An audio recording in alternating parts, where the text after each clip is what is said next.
entend dire parfois que tout ce qui ne s'exprime pas s'imprime. Qu'est-ce que cela signifie? Et qu'est-ce qu'il y a dans ce tout? Les émotions enfouies, Les non-dits, les désirs refoulés les secrets de famille, et bien sûr les traumatismes. Et ça s'imprime où et comment?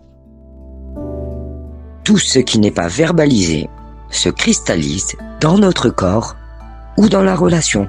Dans notre quotidien, de nombreuses expressions de manière inconsciente témoignent des liens qu'on peut faire entre notre corps et ce que l'on ressent. En avoir vraiment plein le dos. Avoir la boule au ventre, Avoir la gorge nouée. S'ajouter un froid entre nous. se mettre la rate au courbouillon. Comment le corps nous parle-t-il?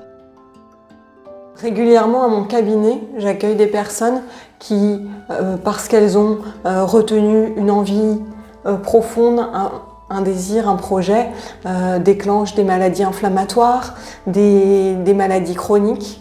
Je suis complètement d'accord avec ce que tu dis. En fait, la clé pour moi, c'est que quand je suis en capacité d'entendre ce qui se passe à l'intérieur de moi, de mettre du sens entre ce que je ressens et ce qui se passe à l'intérieur de moi, dans mon corps, avec toutes les expressions qu'on a pu voir, j'ai la sensation qu'à partir de là, si je peux en dire quelque chose, je vais pouvoir commencer à pouvoir le réparer, à le partager avec quelqu'un d'autre. Et c'est ça qui pour moi me semble essentiel. Oui, ça me fait penser en fait à ces parents, tu sais, qui sont en deuil et ou qui veulent pas le dire à leurs enfants parce que juste pour les protéger. Sauf que les enfants, ils le ressentent à l'intérieur et en fait après ils l'interprètent forcément à leur manière.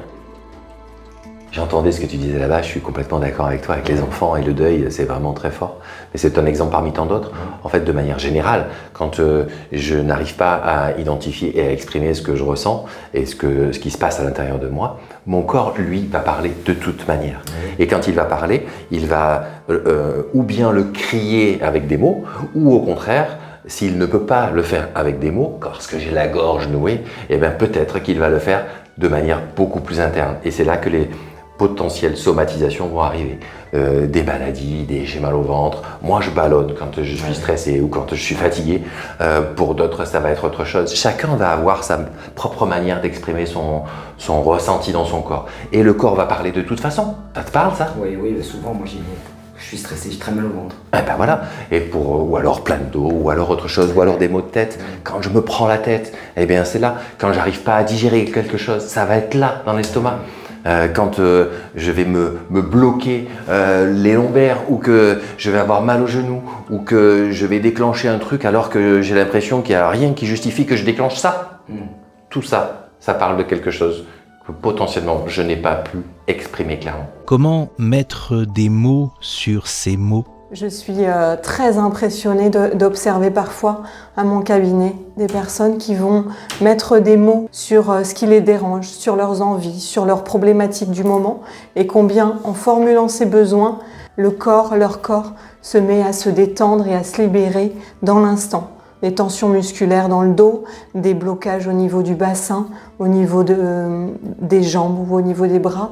Le corps lâche dans l'instant où la conscience ou les mots sont formulés. Oui, je l'observe dans ma pratique tous les jours. En fait, quand je permets aux mots et au corps de s'exprimer par des exercices spécifiques, il y a tout qui se déverrouille rapidement en fait. Un des plus beaux défis de ma vie, c'est de pouvoir identifier, reconnaître et prendre en compte ce qui se passe à l'intérieur de moi. Comment je l'exprime? Parce que lorsque je répare tout cela pour moi, je le répare aussi pour mes enfants et toutes les générations qui arrivent derrière. Vous rencontrez des difficultés pour vous exprimer? Vous avez des douleurs qui persistent depuis peu, depuis longtemps. Et si nous vous aidions à mettre des mots sur vos mots?